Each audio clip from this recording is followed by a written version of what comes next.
securing it. What would you like to do? I'm gonna look to Thorn. Thorn's pushing the humans towards the rope, being like, go, go, go. When the next person gets up there, start tying another rope. All right, so I'm going to make some athletic checks if you're going to let the humans go first. Can Calvin reattempt to climb the wall? Yes, Calvin, you can reattempt to climb the wall. This time with a D4 of guidance. As the enhance ability falls away. 13. Okay, so you climb the wall, no problem this time. Calvin, you realize watch the street. You realize now that you're no longer psyched out about it, that it works because magic lets them when you want to remove your hands, not just all the time. And fairly quickly, as you're climbing up, Reese's sister and the other woman start up right behind you, and they make it to the top fairly quickly. It takes a little help for the first of the human men to get up the top. Actually, at a certain point, Alwyn has to come over and boost him the rest of the way, as he seems to be having trouble climbing. But they have all started the process of getting up and over the wall at this point. And the second man, the man who was going over, has the young boy Colwyn strapped to his back, and he's climbing over with him. Thorn is just watching the street, hand on their sword, not out yet in case they want to switch to the bow, but just looking for any sign that anyone's coming. Twitter's watching too, with Lucretia out as well. You look left and right, and you can see that a couple of the houses, in the distance, the lights have flickered on. And in one instance, you can see someone's pushed the window open and is looking out the window. They're not looking at you; they're looking towards where the center of town, where the sound came from. And there seems to be a great deal of confusion as houses start to light up and people start coming out. But no one has turned your direction just yet. I was gonna say, Flip is probably standing behind Thorn, and Thorn's gonna look up at the wall and shout, whisper, "Hurry and start climbing down. We need to get out." Amalia comes up at that point and is like, "Give a woman a hand." To me? Yeah. So Thorn is gonna do the put your foot in my hand and I'll boost you. Yeah, and she does, and she lets you boost her. And fucking it's like a power launcher. And as you power launch her up, you hear the clatter of a couple of glass vials and loose bits of what you assume to be whatever shit she's carrying on her person. And she's a little bit heavier than you expected her to be. As you're pushing, you get the feeling she's probably carrying a lot of stuff on her person. I did say only what they could carry. I should have specified. But she goes up, and the rest start to stream after her. This has taken about 5 minutes now, and you're starting to get a little nervous as you see one or two people have turned to look in your direction from some of the houses. There's someone out on one of the balconies, what would be a block away, looking down at you with confusion. They can't see you very clearly. They can only see that there's figures moving over the wall. If anyone seems to be looking too intently, well, that's the thing, is I want to do something, but it'll just give away where we are. Yeah. Leave them. As soon as Porkroll and Calvin have the first ropes tied off on the side to help everyone pull off, we're going to attach a rope on the opposite side and throw it down to help us all. All right. So they start streaming down the other side, and you've now got everybody up and over and around the other side. Thorn is going to turn to the rest of the party and go. And Thorn is still waiting. I'm going to wait with you as well. I'm going to go right before you go up. All right, so Thorn and Valen, as you're standing there waiting for, and everyone else is making the climb, and the last of the party is getting over the other side, you start to hear the clank of running feet, 1 block over from you, and the sounds of voices. Shit. Move. Time to go. Yep. Make athletics checks, both of you, as you climb the wall. I have a -1, so that's a 17. Natural 20. Natural 20, yeah. So Valen, you're just boom, boom, boom. You race up that rope, no problem. You're expert tree climber, no problem. Once we're up, Thorn's going to cut the ropes. Why not just pull them up and put them the other way? Yeah. So they don't know where we were. Thorn's pants. That's probably a better idea. Yeah. We'll do that instead. And Valen's like, no, and gets the rope from you and tosses it over the other side. At that point, you can hear the clanking, and I will say you see some people run past the block that you like the alleyway that you had come out of, heading like around the wall. Thank you, Selwyn. And over the wall. Right, so you all start climbing down. I'll say climbing down is so easy. I'm not going to make you make athletics checks. You just have to slide down carefully. Two or three of you step down and go through the like my hands are burning just a little bit from the rope. But yeah, anyone who's had to climb rope in gym knows that horrible feeling. I don't know what that's manage like. to get out there. You do manage to get down, and the rest of the group with you are like looking around nervously, trying to like push themselves against the wall, and we should go now. And quickly, Reese points off to the forest, which is about 30 feet away, and he's like, "We want to go in that direction." Can I do a quick like perception something check just to scope out the scene? Like even as everyone's moving, like Flip is gonna take a second to just like head on a swivel while you're running. Yeah, even like waiting a second to start running. Okay. Give me a perception check. Okay. And since you do have dark vision, I won't give you disadvantage. It might not matter. 10. You look around, you don't notice anything. You do see that sort of around the curve from where you are, it would take you towards the back gate that you came through. And you can see that there's a light from that direction, and you can see a number of figures moving around where the light is, but they are a good 100 yards away, and where you are is dark. There is no light in this part of the forest. You get the feeling like everyone's ducking down and starting to run across the field. You probably don't stand out unless somebody's actively looking in your direction, but you do see that there's some guards milling around. Real quick, I'm just gonna sorry, double checking the size. Yeah, create just a minor illusion of a crumpled body at the base of the wall, right where 30 feet towards where I see the light from where we are now, just right next to the wall. Okay, and you just... It'll only last a minute, but... Okay, so you cast the illusion, and suddenly there's a hunched over dark form up against the wall about 30 feet away from you. And then just take off after everyone else. Yeah, so you book it after everybody else. You start to make your...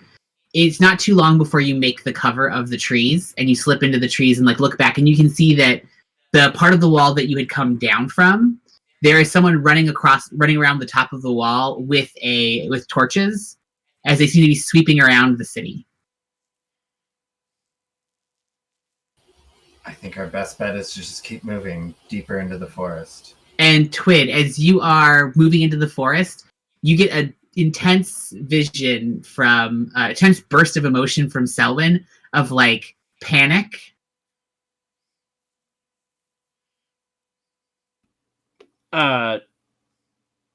If there's enough time, Twid will just try to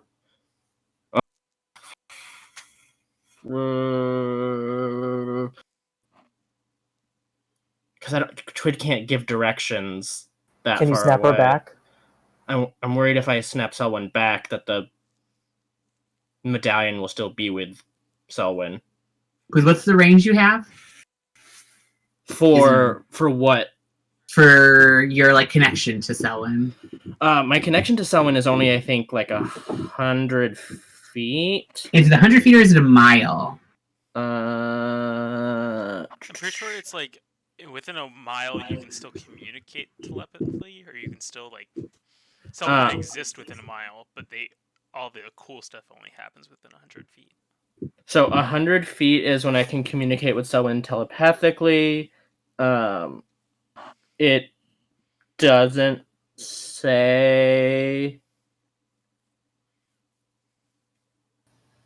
Does your other voice in your head thing have a restriction on it? My like telepathy, Yeah. that's 30 feet. Oh. But so it doesn't. Find familiar doesn't seem to have a maximum distance that the familiar can be, but I can't tell Selwyn what to do past 100 feet. Yeah, the limit isn't about being able to like have your familiar. It's just that your familiar you don't have an active connection once they're past a certain range. So if that's the 100 feet, then you got that burst of emotion, but that's about all you get. I will say you can snap them out of existence. Oh, I can snap them out and not just snap them back? Yeah, with familiars, you can snap them out of existence temporarily. Okay. Like you can basically put them in storage in the astral plane. Twid will snap them out of existence. Yeah, so you feel the spark of magic that is Selwyn sort of disappear from your mind. Twid will turn to whoever they're next to and go, we need to move faster. Something was happening to Selwyn and they were close to Selwyn.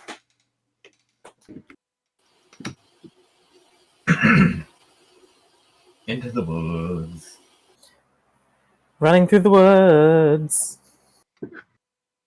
So you all disappear into the woods, and the part with the group with you does their best to keep up. There's a couple of moments where like you can be clear that the kids are having some trouble keeping up, and adults have to like pass them around in order to continue to keep up like a good clip running into the woods. I will say, give me plain athletics checks for everybody. We're gonna treat this a little bit like when you were coming down the mountainside. You're just testing your endurance as you're like dashing through. 14. If the humans are having trouble carrying the children, Pork Roll will just take them. Okay. So Pork Roll does that. 14. Not athletic. 18 somehow. Also 14. Am I able to use guidance on this because it's like over? I will say no. Guide. Natural 1. Calvin gets a 15 and Pork Roll gets a 21. Oh, I will say, Flip, you, while running in the dark, are distracted by all the people around you. You catch your leg and grab it on a root, and you're going to take 10 points of damage as you like snap your leg inside of the root and just go face down into the dirt. Thorn is sort of purposely keeping themselves to the back so that we don't lose anyone, and Thorn is just going to run over, like put their hand on your leg, and it goes cold, and you no longer have that damage. Oh, lovely. I'm so still it's like, pissed, keep going. though. Yeah, I was gonna say Flip was also kind of hanging towards the back, so it's definitely Why can you not move multiple things on land hands in D&D Beyond? And I will say, faintly in the distance, you hear the voice of Ormond sort of echoing through the woods. I don't like tricks, Twiddlemop. I don't appreciate you being led on a wild goose chase.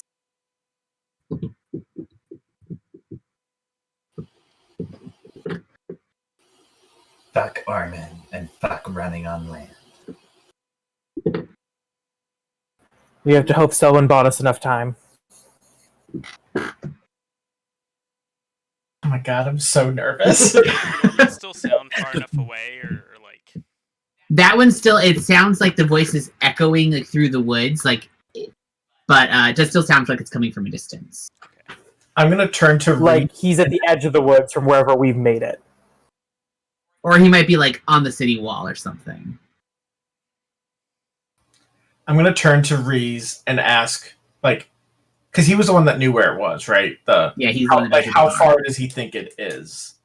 Like, if we keep up this pace, we can probably get there in another hour or so. That's not fast enough. No other choice, unless we kill all of them. But And I don't as think he that's says gonna work. that, and kind of like looks back, there's a break in the trees, and in the distance, because you're kind of going up the side of the valley again. You're going away from the path that would lead you down the mountain. You can see the town sort of below, and as you're saying that, you see in the distance just this these intense bursts of color and light, and you see like a couple of what look to be fireworks like spiraling into the air. And You see Amalia pull out that same vial, and she gives another shake and compares it to that sample of fabric and goes, huh, my timer was a little off. That's about 20 minutes before it was supposed to happen. Ooh, I think we'll be okay with that. I figured it'll buy us a couple of minutes and just add a little more confusion. I wasn't going to use all that stuff anyways. Most of it was going to go bad fairly soon. It's going to take forever for the smell to get out, though. Good, I don't think any of us were... That symbol had to be a tracking device. What the fuck is Ormond doing here? Let's just be like, I knew I liked you. And by the exploding lights, as you're looking down at the town, you can see that there are a number of guards around the city wall, and amongst them is one small figure that's standing sort of a little bit further down from where you were on the wall, and seems to be facing out towards the forest.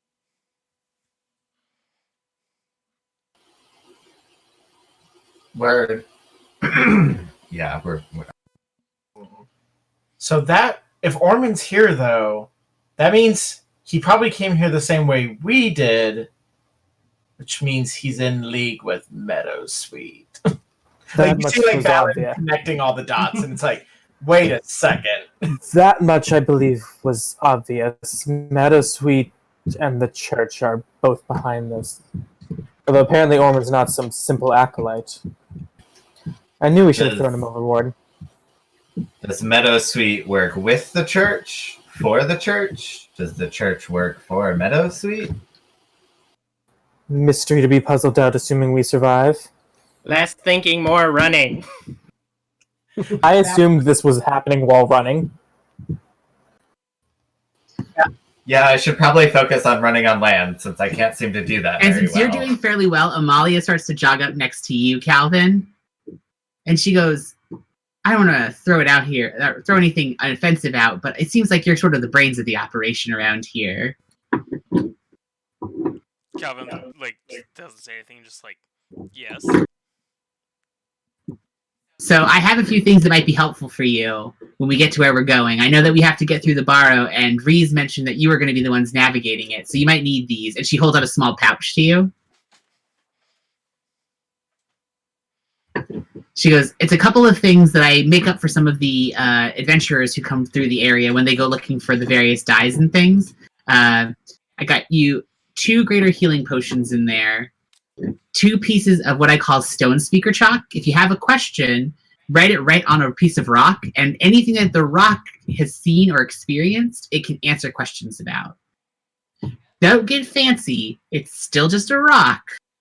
But it's useful for things like, did a deer pass this way in the last day? Stuff like that. And then I know he mentioned it's going to have to do something with pools. I grabbed 2 of my dowsing gems. They're the little tiny blue marbles at the bottom. If you drop one of them, they will roll towards the nearest source of water within 200 feet. Useful. They're pretty handy. They'll only work about 12 times each, and then eventually the magic fades. I like her. She's fun. I feel like while we're keeping a pretty staff pace, Calvin's gonna reach into his vest and tinker with a little thing, and then just give her it looks like a little hummingbird, and it'll just play Twinkle Twinkle Little Star. Aren't you charming?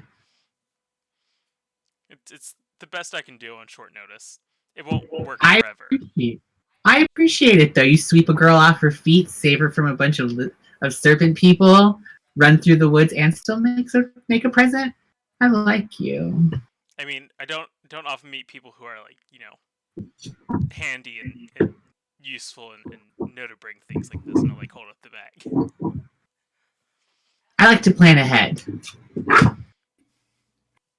You just see a little chibi version of Flip pop up in the corner with his notebook scribbling away, watching. We this could make happen. some beautiful explosions together. I mean, I try not to make explosions.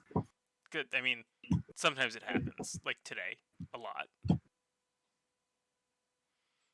Your track record is pretty good, though, Calvin. You haven't blown anything up since you're gone. And the 3 bombs I was making today. I wasn't counting those. And the tunnel earlier. Both tunnels earlier. That was on purpose, though. And also, that was acid implosion, not explosion. I guess. Talking about all this and jogging, and Amalia seems pretty nonplussed by the whole thing. You can see Alwyn and the woman who was most likely Reese's sister, both sort of, like, as they are running, like, look over you, both of you, with, like, a complete look of puzzlement, like, what? Before they, like, shake it off and just continue to run. At this point, I'm going to say you're down from a run to, like, a steady jog. You're just trying to eat up some space and get you to where you think the barrow will be. Twit is staying near, oh god. Pork Roll and the 2 kids. Okay. Yes, you stay by them, no problem.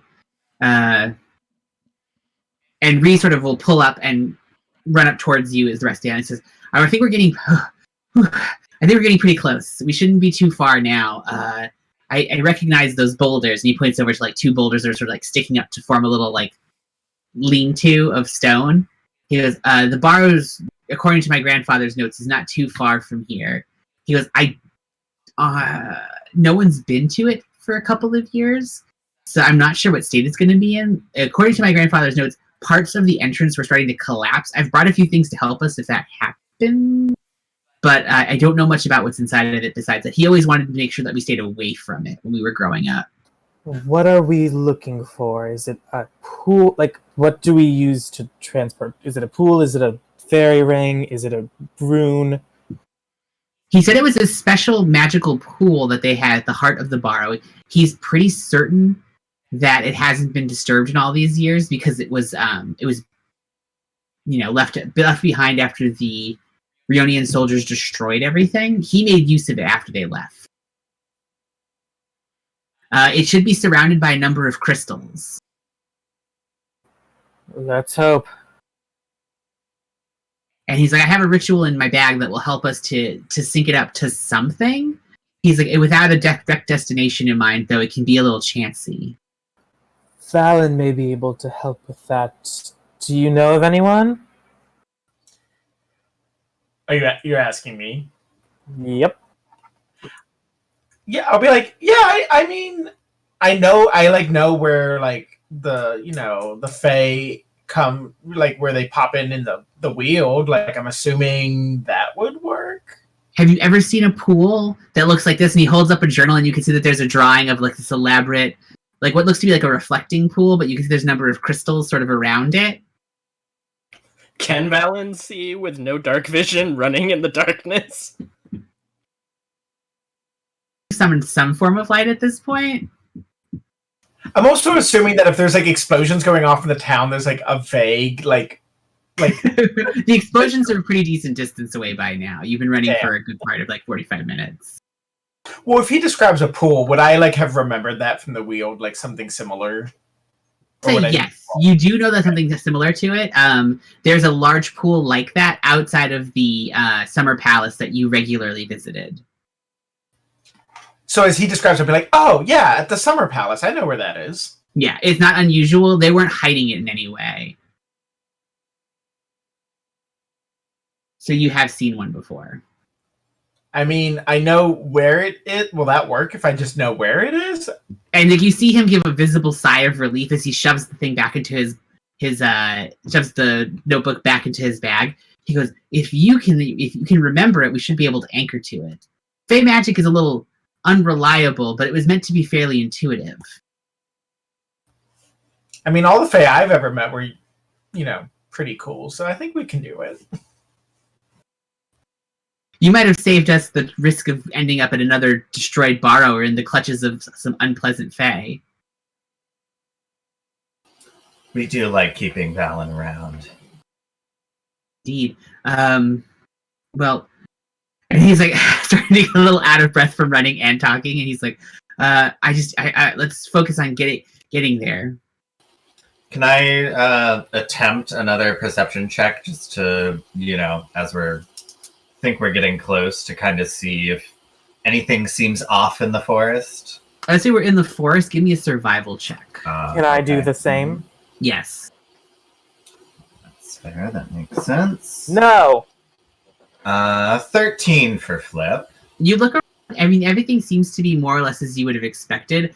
It's a little quieter than you would probably have expected it to be, but then you're also thinking about the fact that there were fireworks and the loud screaming of a Stalsered not too long ago, which were a little unusual for a quiet mountainside.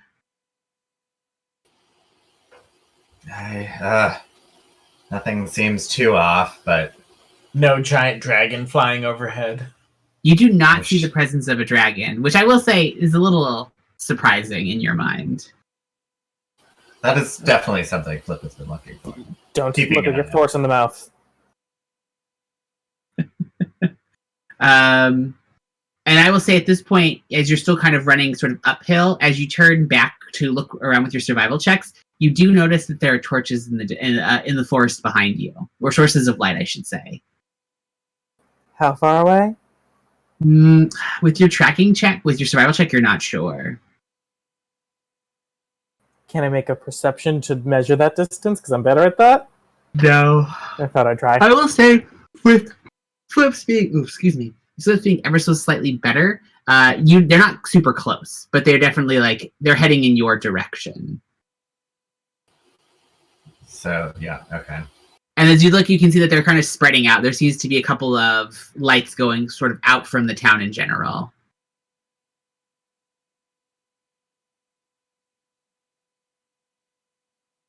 Because at this point, you heading through the valley, you've gone up the side of what was like a shallower slope, and you're sort of cutting across switchback up through the forest, back and forth. And so every once in a while, when there's breaks in the trees, you can kind of see down into the bowl of the valley below you. And it's beautiful, to be fair. There's the sky above you is just full of stars, and the forest is beautiful pine forests. So your footfalls are very quiet on the fallen needles, and everything just has this. There's two of the moons. The third hasn't risen yet, but two of them, one a palish blue and the other a pale reddish pink, hang in the sky above you, giving you pretty ample light to see by. Still kind of staying in the back, I assume with Thorn, Flip is just going to try to, as best he can, while still keeping pace with everyone, cast Prestidigitation just to clear our path, or wipe away any signs that we came through as best as possible and try to clean things up. That's not going to be very effective. Okay. There are spells and abilities for covering your tracks, so yeah, better to just get there quick and get out. Okay, that's fair. As you start to crest a little bit of the rise, you see ahead that Alwyn and the woman that was with him have stopped. They kind of took the lead, and they sort of wave back to you, they hold up their hands to slow you down.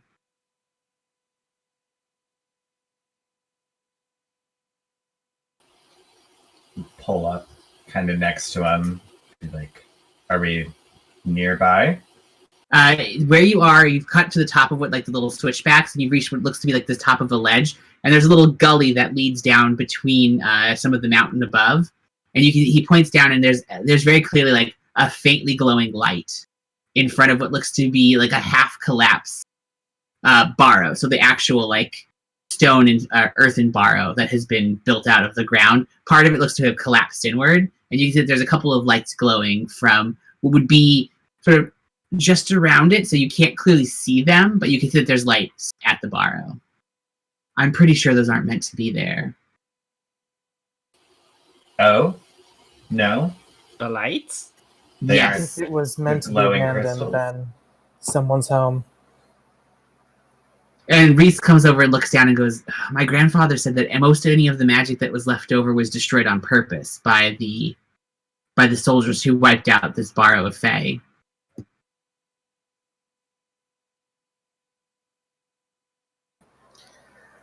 Let's hope whatever's inside is friendly. Or at I mean, least not as bad as what's behind us. That's why I hoped you all would join us. Perhaps the 5 of us go down and see what's home, and the rest of you take shelter in the entrance, so it's not obvious where we are. What entrance? Is there not an entrance right in front of? Is the hole not right in front of us? No, see, so there's the barrow, and it's you're sort of coming at it from the side, where it's tucked up against the side of this like canyon. You can see the lights coming from the side of the building. They're like just they're just around the curve of the buildings where the lights are. You think the entrance is probably also out of sight around the side of the building. It's like a hobbit gotcha. hole on the side of a mountain. Yeah, With like a little clearing in front of it. yeah, and so like the door Okay. isn't completely on the opposite side. The door is just tilted just enough that like you can't see the door from where you are, and you think there's probably some lights out in front of the door. I think the townspeople should all take cover. Do we want them like all the way back at the edge of the forest, or do we want them closer to kind of the little gully we're in? Closer to the gully. That way, if they need to run inside, no matter what happens, they can.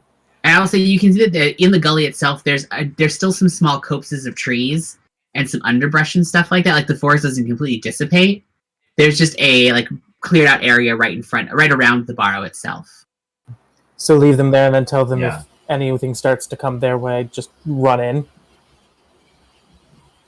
I think, that's our best course of action, and the 5 of us spearhead this expedition. Want me to sneak forward and try and look? I have the feeling that if something's made its home here, stealth may not be the best way to go.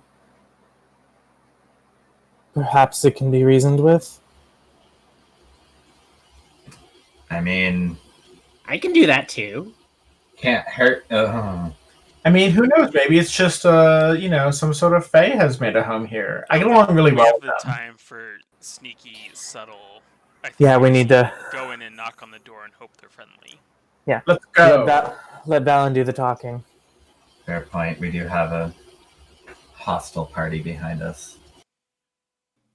Let's And go. I can speak Sylvan, so So you're just gonna go? Yeah.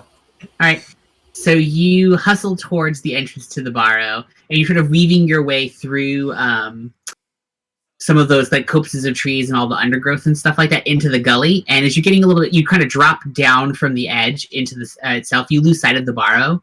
As you're sort of turning around the side of it, as you break through the trees, you are suddenly face to face with a tall human man, sort of golden skin,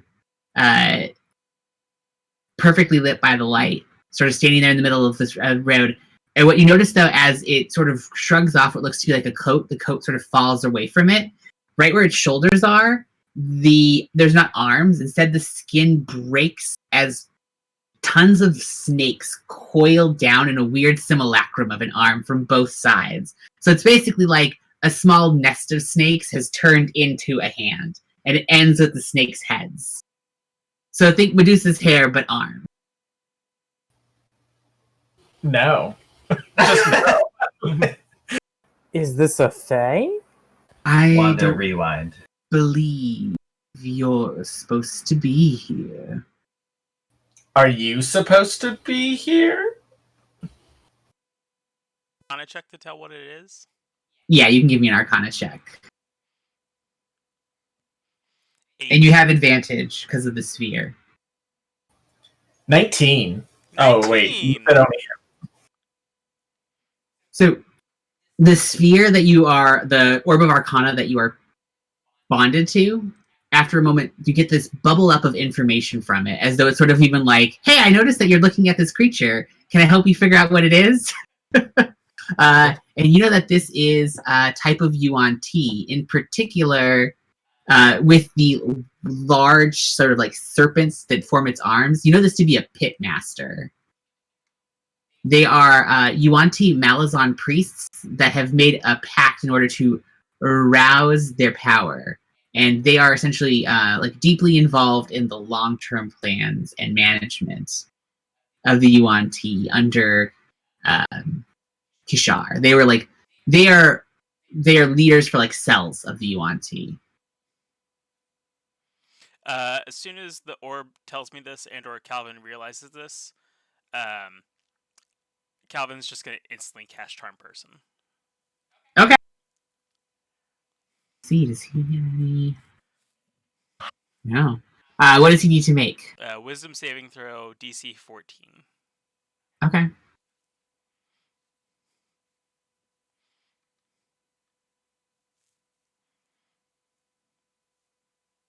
He saves. You cast the spell, like your hand sort of flashing up into the symbols, and as it spirals and you see the little like almost like swirls of color around his eyes for a second, he like blinks it away, and one of the little serpents on his arm like snaps its eyes over towards you and like gives a little shake of its head. How rude. I don't go messing around with your mind now, do I? I'm going to guess you're not supposed to be here, and that you weren't sent here with the others.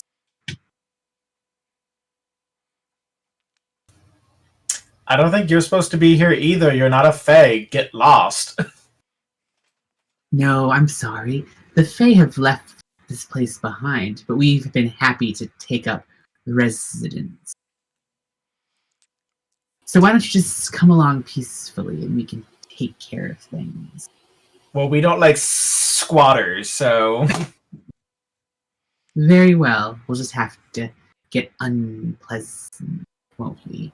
And as he says that, you hear a rustle, and several of what you know to be the like more the general of the pureblood Yuan Ti come out, human in appearance, save for scales on their arms and their faces. And then another large creature comes trundling out of the underbrush. It is humanoid in shape, but it is just basically this large sort of like reptilian, alligator humanoid look to it. It has large extended jaw. It has thick scales that run across it, these big glassy eyes, and it sort of trundles out of the undergrowth. And he's like, if you won't come along peacefully, I'm more than happy to see about doing it unpeacefully. And he slashes his snake arm out, and as it does, all the eyes of 5 of them glow with this dark color and lock their eye contact with you. I need everybody to make a Constitution saving throw.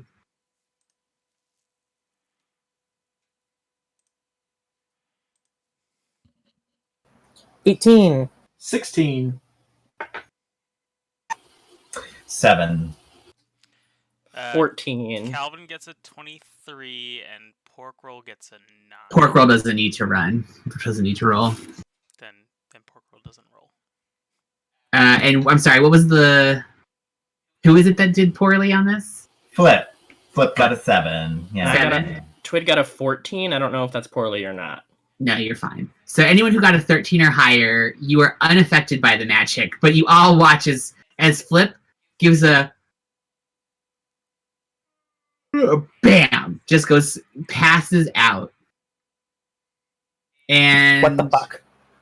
Was the running too much for him? We would roll for initiative.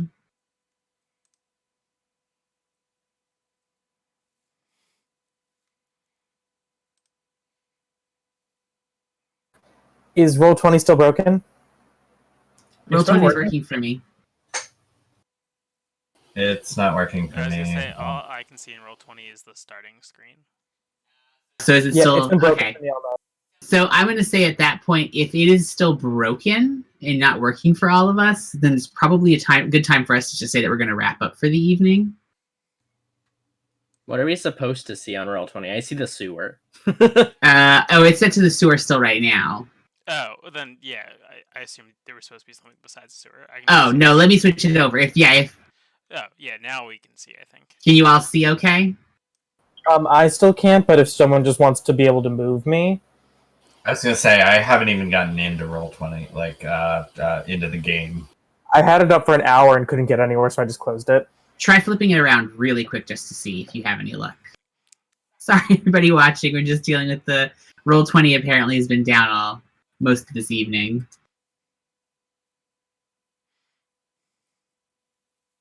I can see the whole map with all the tokens on it.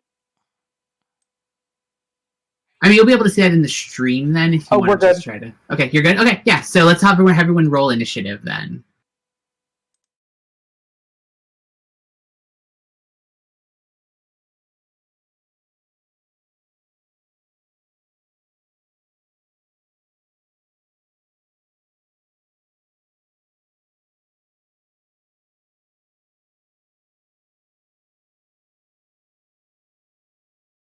Not 2. Twid rolled a nat 1, and then +2 has got a 3. So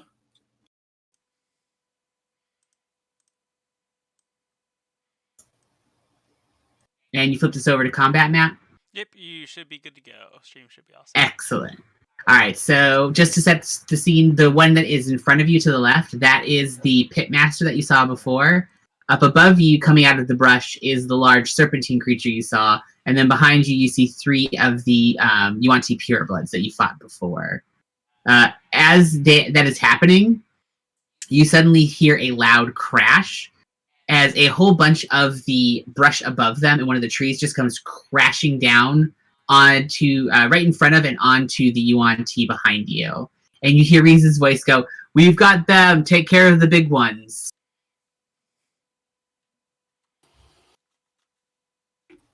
thank you.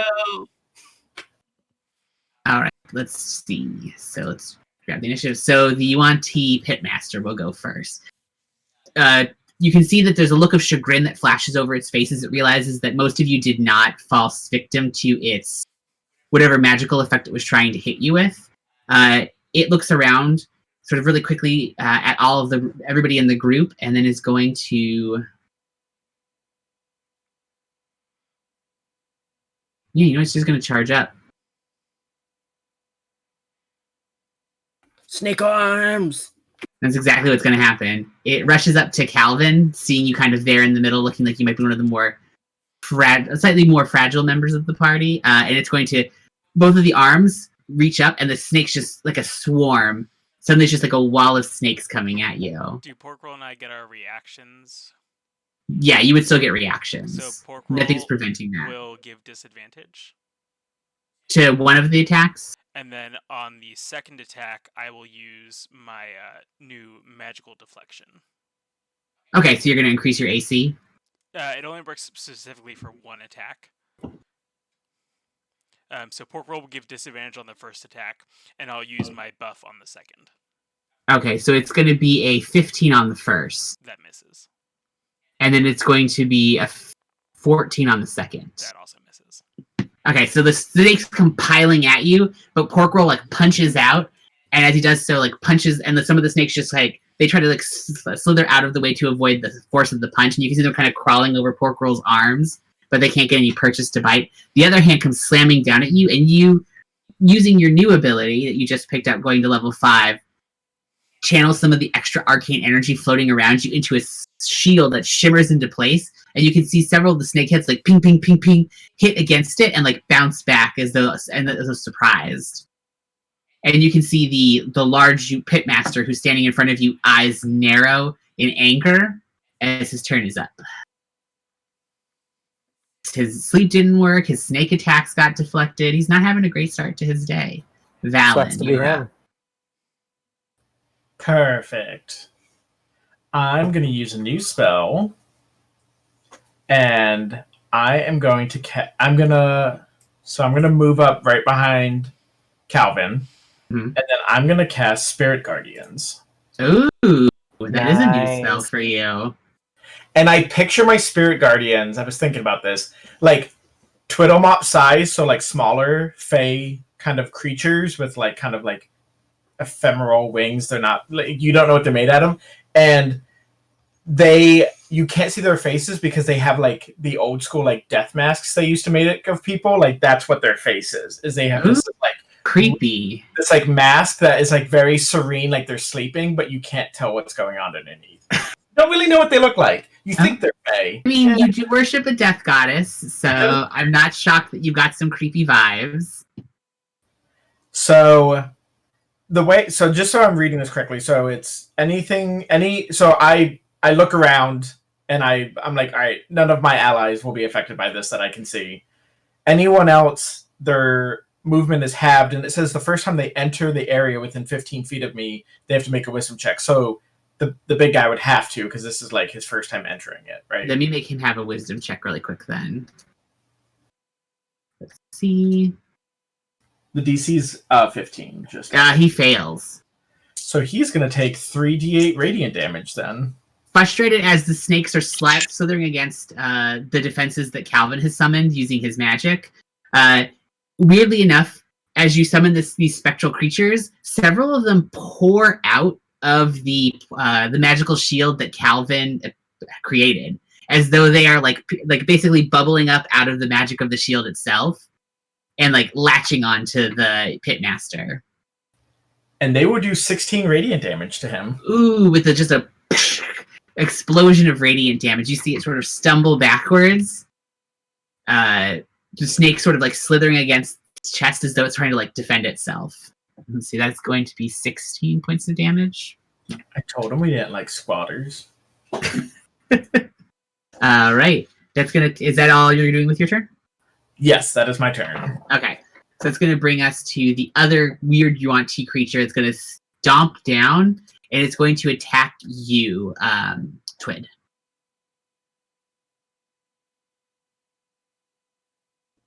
Bite, claw, claw. Or 3 attacks? Sorry, I was 3 attacks, yeah. I wasn't pressing my button. It's a 14, a 14, a 12, and a 20. Twid is casting shield. Okay. The 20 still hits. The 20 still hits? Alright, so it's one of the claws.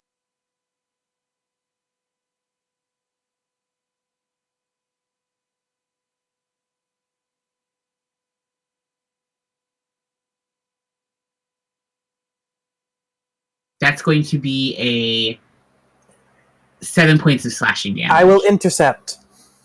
Okay. This Twid is within 5 feet of me. Reduce that by 5. So the slash. Wait, no, sorry, 8. Yeah. I got a plus 3. The slashing hand comes down at the very last second. Thorn interposes their sword and knocks the claw out of the way. And so as it's knocked out of the way, you hear it just slide right across the substance of your shield. Ah! And it looks back at its hand and like looks down at you with this frustration, and its long tongue slithers down and like slides against the material of your shield as though it's looking for a way through. Did it need to make a wisdom save too? Because it entered the. Yes, it did enter the space. So let me make my wisdom save. Time for my creepy fae. If it saves, does that mean it takes half damage? It'll take half, so let me roll. Yeah, give me a roll real quick. So the total damage is 12, so it'll take 6. Take 6? Okay.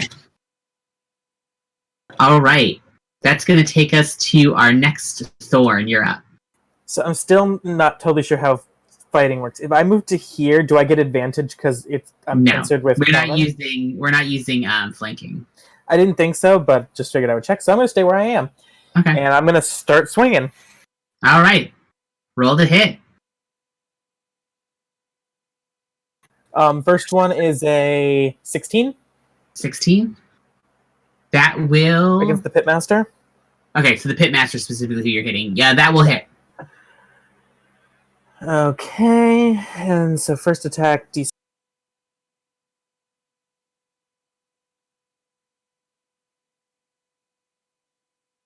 9. 9.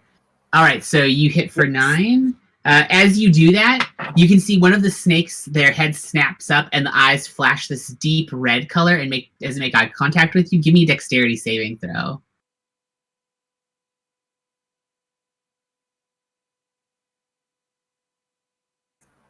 Pretty good. 14? 14.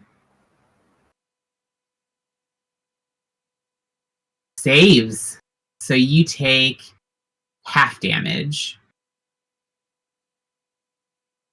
And that will be 4d10. What the fuck? So you take half of 18, so you take 9 points of fire damage as the snake's eyes flash, and you feel this, like, basically this hellish rebuke roll over you, and fire just sprays out across your form. Ew. Well, in that case, I'm going to take my second of 3 attacks. Demon snake.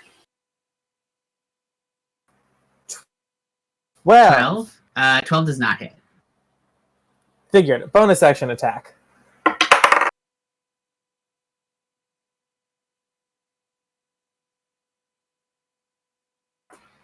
You got 20? Ooh, okay. And I'm going to You're first going level to smite smite. with the first level spell slot? Okay. So roll all that damage for me and tell me what the smite is going to be. You are laying down some 1 serious second, it's been hurt. so long, I have to remember what my smite is.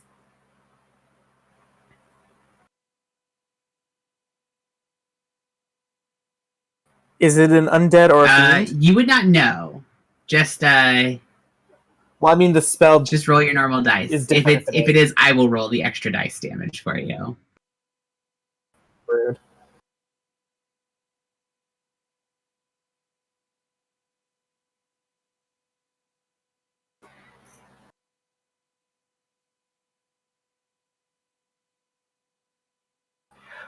$40.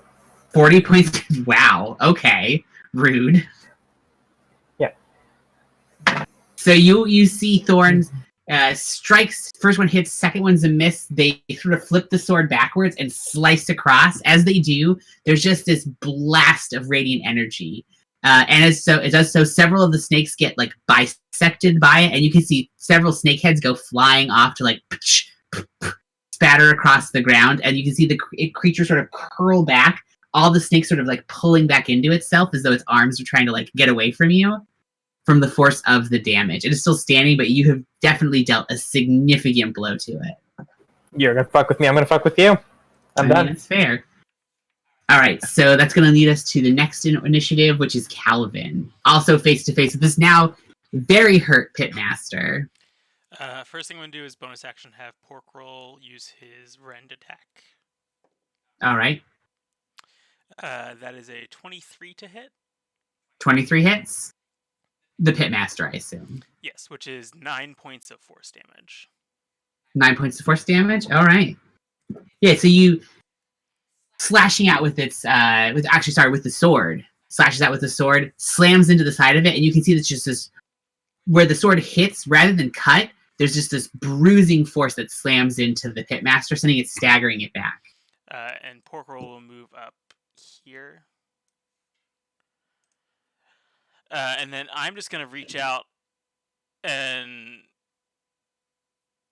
touch the snake guy. Okay, roll to hit. Touch this skin. 16. Yeah. 16 hits. So Calvin will use Shocking Grasp and reach out with an electrified hand and do 12 points of lightning damage. Okay. 12 points of lightning damage. Full Legend of Korra glove. Yes. As you snag the Pitmaster, you grab one of the snakes actually, and the volt of electricity, you like fry it in your hand. Like you can see the snake sort of like just jerk and then suddenly like collapse in your hand as you let it go, and it just flops and hangs there like uselessly hanging from his arm, and you can see the electricity skittering across his body. Your country breakfast is ready. And then I will use my movement and move up next to Twid. Okay, you can do that. You're gonna move out of his. Oh, because you hit him with shocking grasp. You can't. Ugh. Good call. All right, so you move up to Twid. It is now Flip's turn, and then Toodlemop, you'll be up on deck next. I'm asleep. Yeah. So nothing has woken you up yet. I will say, let's just give you, since you can hear the sounds of combat, I'm going to give you a perception check, and the DC is a certain place to potentially wake you up.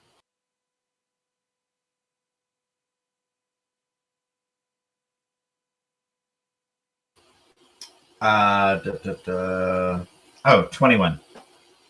Unfortunately, you do not. You do see that Flip rolls over grumpily and like pounds the ground a little bit, like he's trying, he's trying to like fix his pillow, but then falls back into slumber.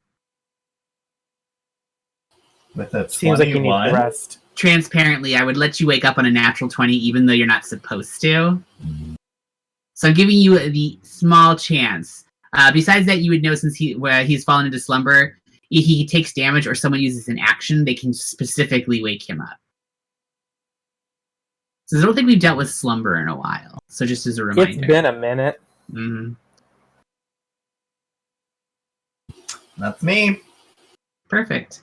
And that brings us to Twid. You're up. You're in the hot seat. Okay. So the three like Yuan-Ti that the branches crash down on, like they're not in initiative They're at out all. of this combat, yeah. Okay. Twid is going to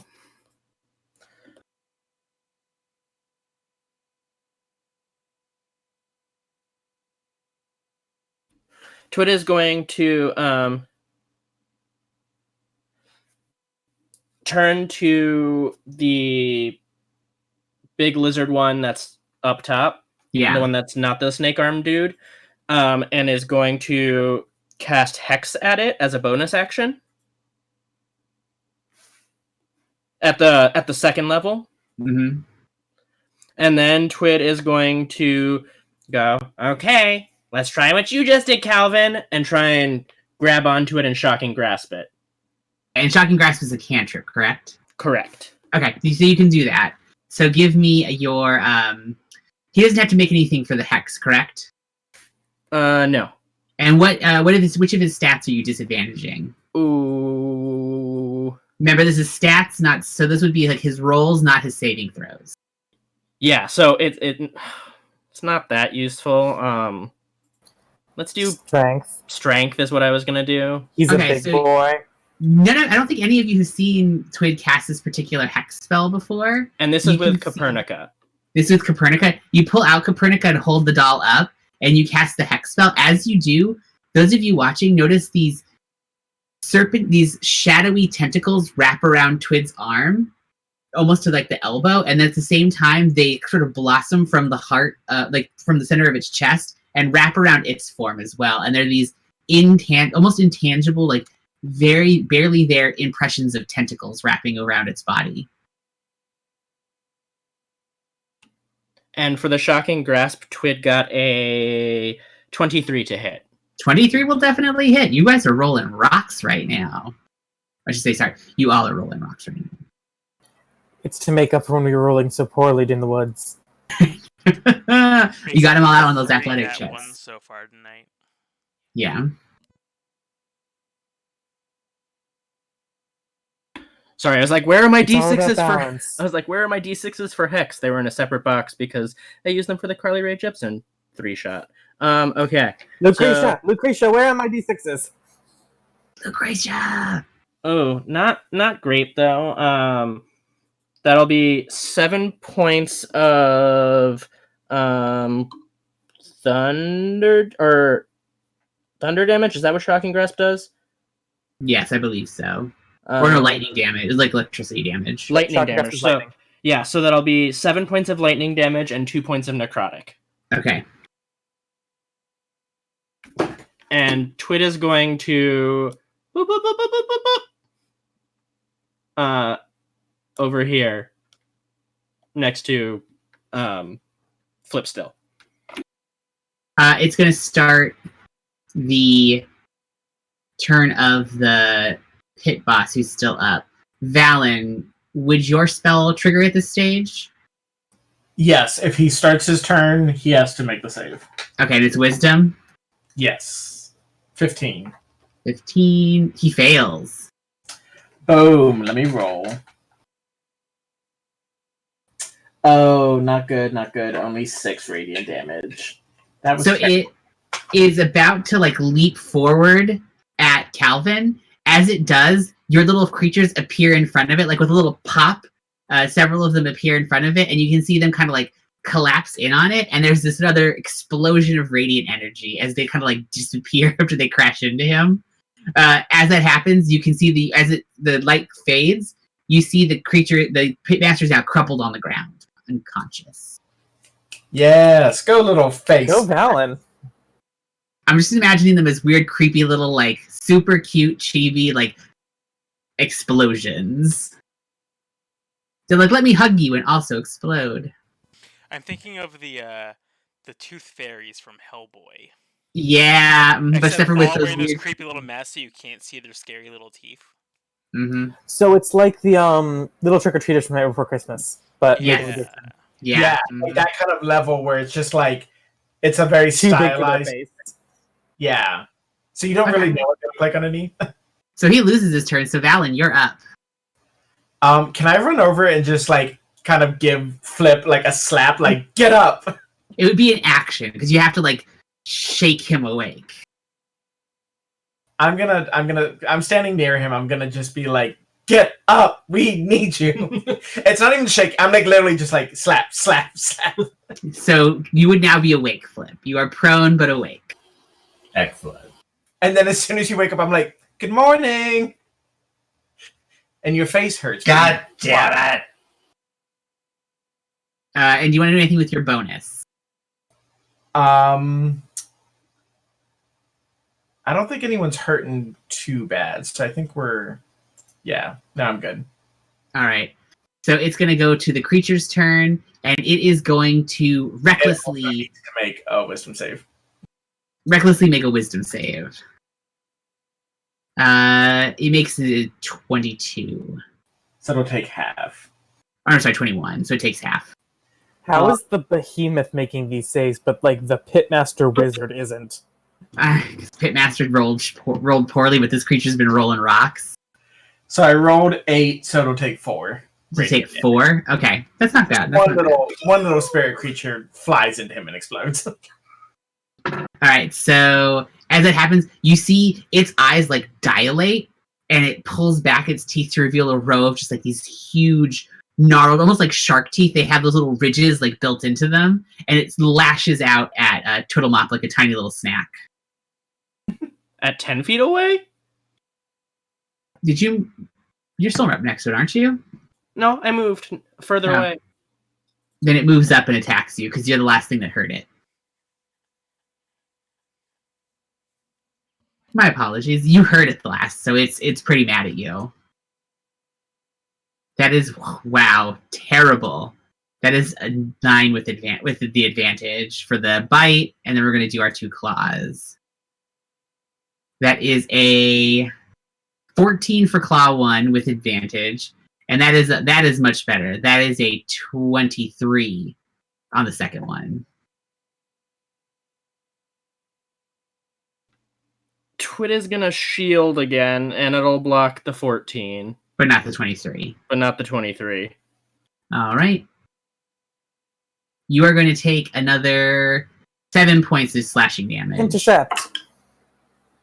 You take 2 points of slashing damage. You take 2 points of slashing damage as Thorn's sword slashes up again, but it manages to push through the pain of the sword intersecting its claw and still catches you. I only rolled a 2, sorry.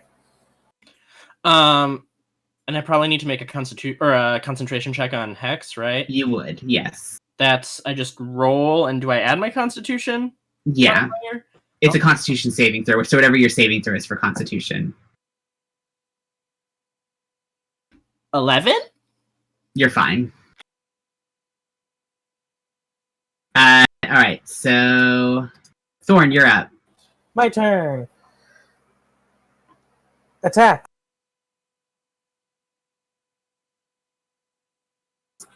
I'm assuming a 23 is going to hit. 23 is going to hit. And then second attack is going to be a 12. Alright, 12 does not hit. Yep. First level smite. Okay. Roll for damage.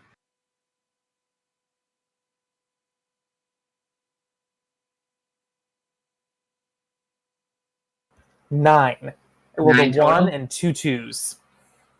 It happens. Them's the dice. Bonus action attack. Nope. Okay. Calvin, you're up. So first, Pork Roll's gonna move up over here, and then use his bonus action to go bap bap bap. Lay it on me. And miss with a 10. Ugh. Yes, that is a miss. And then Calvin is gonna look down in his hand that still has a little bit of blue crackling, shocking grasp energy going, and he's gonna funnel a bunch of energy into it and turn it into this deep, magenta purpley color, and reach out and cast Witch Bolt at 2nd level. Okay, and what does it need to make for that? I rolled a hit. Okay. Oh, I assume a 12 misses. 12 does miss, yes. Then nothing happens. So the energy shoots past its head and slams into a tree and just sends bark and everything scattering everywhere from the force of the blow. So it looks cool. Twid, you're up. With this slavering creature coming bearing down on you like it wants to turn you into a snack. Isn't it Flip's turn? Oh, sorry, Flip, yes. Flip and then Twid. Calvin, we double tapped. Anyway. Yeah, I'm gonna use a new spell. New trophy card. So Flip pulls out a card and I assume does some chanting and hand movements. Mm-hmm. And directly behind it, it sees basically a zombie version of itself appear as a phantasmal force. Okay. And the zombie version of itself. I need it to make an intelligence save of 14.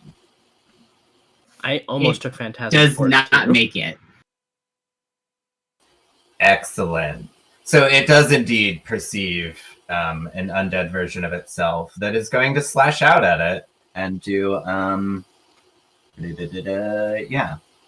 the d6 of damage. That's a d8.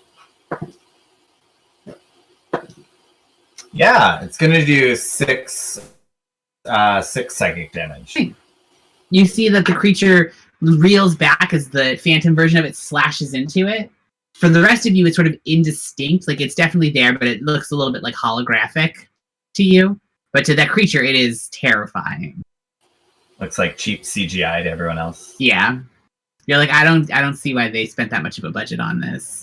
Now I'm assuming you're done with your turn?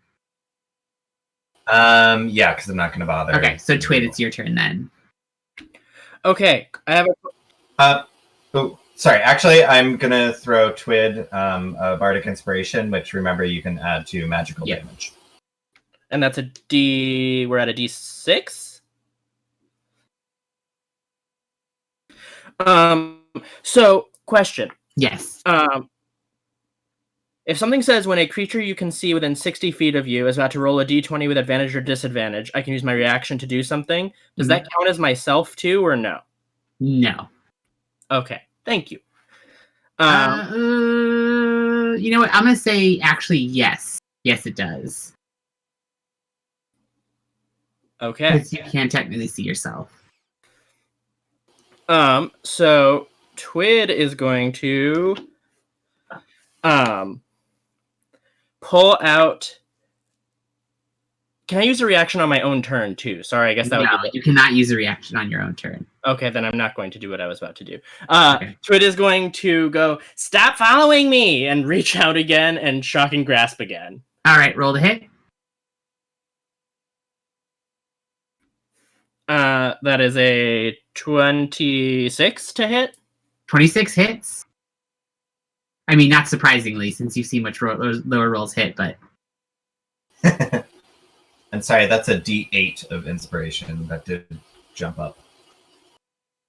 And I can add that to damage. You said, right? Magic damage. Correct. That's with the expanded rules for bards, correct?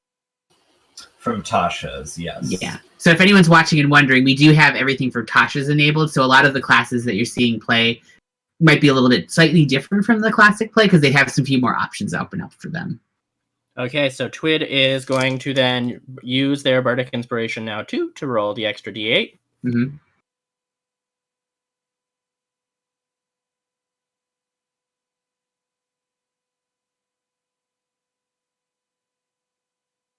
That will be what kind of damage does the Bardic Inspiration damage turn into? Whatever your spell is. Okay, so that'll be 14 lightning damage and 2 necrotic damage. So you're like, stop following me, and you reach out, and you actually end up grabbing its tongue. And as you do, the electrical force of the shocking grasp burns through its body. And when you let go, its tongue is this blackened, charred bit of flesh. And you can see the creature and like coughs up some smoke and then just collapses. We're now out of combat. And I will say at that point, we ran over our normal time, so we're going to wrap up there. Sounds good. We killed it. Good job, Both of them. Thank you, everyone who joined us tonight. We really appreciate you taking your time to join us on our adventure. We have escaped the city of Saren and have discovered the barrow that hopefully holds a pathway for our party to go forward. You can rejoin us next week at 7:30 to continue our adventure with us, or if you would like, this Wednesday we're starting a special session, our very first run through of a homebrew that we built called Proclaimers of Heroes, where every one of the party members will take on the role of a mortal who's been chosen as an agent by the Muses, Proclaimers of Heroes and Goddesses of the Arts. They will be navigating a mythical Greece, familiar yet different, filled with monsters and heroes, the heroes often in need of a little extra divine help to make them legends. Like I said, you can join us for that on Wednesday at 7:30. We'd love to have you keep us company. Thank you very much, everybody, for joining us tonight, and stay safe out there.